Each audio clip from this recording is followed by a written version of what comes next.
अस्सलामुअलैकुम वरहमतुल्लाहि वबरकातुहू। इत्तेहाद न्यूज़ में आप सभी का खैर मकदम है। आज यौम जमहूरिया है और भारत के लोकतंत्र को बड़े पैमाने पर मनाया भी जाता रहा है, पर इसका दूसरा अहम पहलू ये भी है कि अब धीरे धीरे मुल्क के संविधान, मुल्क की एकता अखंडता को मानने वाले कम हो रहे हैं। हिंदू राष्ट्र की बात करने वाले ही असल राष्ट्रवादी होते जा रहे हैं। खैर, भारत के लोकतंत्र की क्या हालत है सभी देख रहे हैं। साथ में जो जश्न पहले मनाया जाता था, अब उसकी शिद्दत भी घटती जा रही है। सरकारी तौर पर या स्कूलों में महज एक रस्म अदा की जा रही है, ऐसा लगता है। पहले हर घर में एक तरह त्योहार की तरह मनाया जाता रहा, अब बच्चे भी कौमी इजलासों में शरीक होने पर बेजारी का मुजाहरा करते रहते हैं। ये इसलिए क्योंकि धीरे धीरे हुब्बुल वतनी के जज्बे को कम करके हिंदुत्व को ही देशभक्ति से जोड़ा जा रहा है। फिरका परस्त तंजीमें अब हिंदुत्व को राष्ट्रभक्ति से जोड़कर और दिगर मजाहिब से नफरत करने को ही हुब्बुल वतनी पेश कर रहे हैं, और इन तमाम में आपको मुसलमानों से नफरत सरफहरिस्त देखने को मिलती है। अब स्कूलों, कॉलेजेस, दफ्तर, यहाँ तक बड़े बड़े ऊंचे ओहदों के अफसरान में भी ये तमाम चीजें नजर आ रही है। अब लोकतंत्र की जगह हिंदू राष्ट्र बनाने की बात करने वाले बढ़ रहे हैं, और अब इसे देश के लिए कोई खतरा भी नहीं कहा जा रहा है। खैर, आज बात किसी और मौजू पर करते हैं। सीएए एनआरसी को लेकर हंगामा आपने देखा भी होगा, आपके जहन में भी है। काफी अरसे से भारत में इस तरह का हंगामा देखने को मिल रहा है, और इस पर अमित शाह ने क्रोनोलॉजी भी समझाई थी। दिगर मुल्कों में रहने वाले हिंदुओं की फिक्र अचानक मोदी सरकार को हुई और कहा कि बांग्लादेश, पाकिस्तान, अफगानिस्तान में रहने वाले हिंदुओं को भारत में पनाह दी जाएगी और उन्हें भारत की शहरियत भी दी जाएगी। खैर, आज इस बात का तज़किरा इसलिए करना पड़ रहा है क्योंकि अफगानिस्तान, पाकिस्तान, बांग्लादेश के हिंदुओं को भारत लाने की फिक्र तो अपनी जगह पर है ही, लेकिन दुनिया भर में जो हिंदू रह रहे हैं, अब उन्हें अमेरिका, कनाडा, यूएई से भारत भेजा जा सकता है, ऐसा बताया जा रहा है। और सबसे पहले सरे फहरिस्त अमेरिका के हिंदू बताए जा रहे हैं।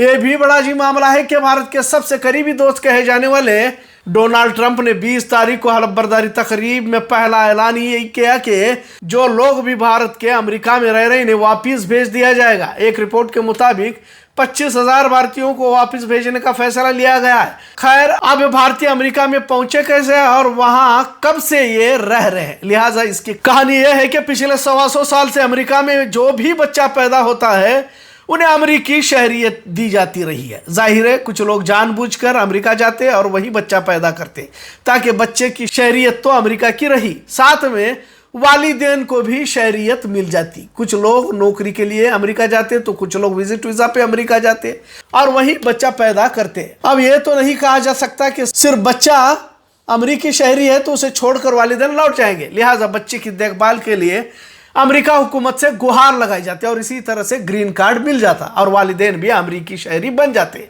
अब इत्तला के मुताबिक 25,000 के करीब भारतीय हैं जिन्हें भारत वापस भेजने की कोशिश जारी है। भारत की विदेशी नीति सही कहा जाए तो समझ से बाहर ही है। भारत के वजीर आजम को हलफ बर्दारी तकरीब में नहीं बुलाना सबसे बड़ा झटका मोदी हुकूमत को कह सकते हैं, लेकिन जिल्लत को इज्जत से ताबीर करने का हुनर मोदी सरकार ने सीख लिया है। खैर, भारत के विदेश मंत्री एस जयशंकर पिछले 2 महीने से अमेरिका में है, पर किसी तरह की डील नहीं हो पाई। अब तक डोनाल्ड ट्रंप इस जयशंकर को मिले ही नहीं है।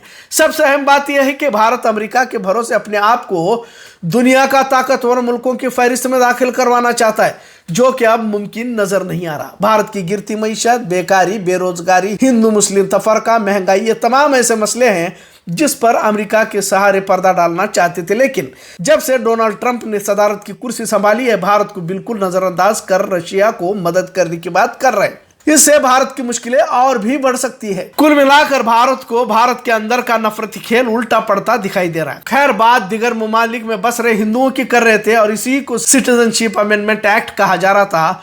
भारत इस उम्मीद में था कि चीन के मुकाबले में भारत को अमेरिका साथ देगा, पर न तो भारत और न ही चीन बल्कि अमेरिका रशिया से दोस्ती करने की फिराक में नजर आ रहा है, जिससे किसी और की मुश्किलें बढ़े या न बढ़े, लेकिन भारत की मुश्किलें जरूर बढ़ सकती है। और इसकी शुरुआत 25,000 भारतीयों को वापस भेजकर ट्रंप सरकार कर रही है।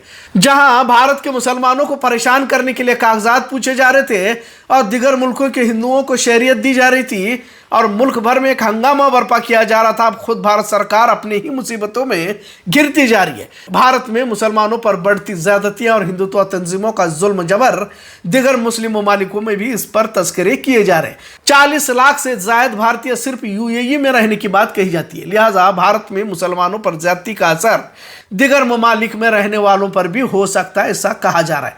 खैर, बात पहले अमेरिका की, जो 25,000 भारतीयों को देश से बाहर करने का फैसला लिया गया है।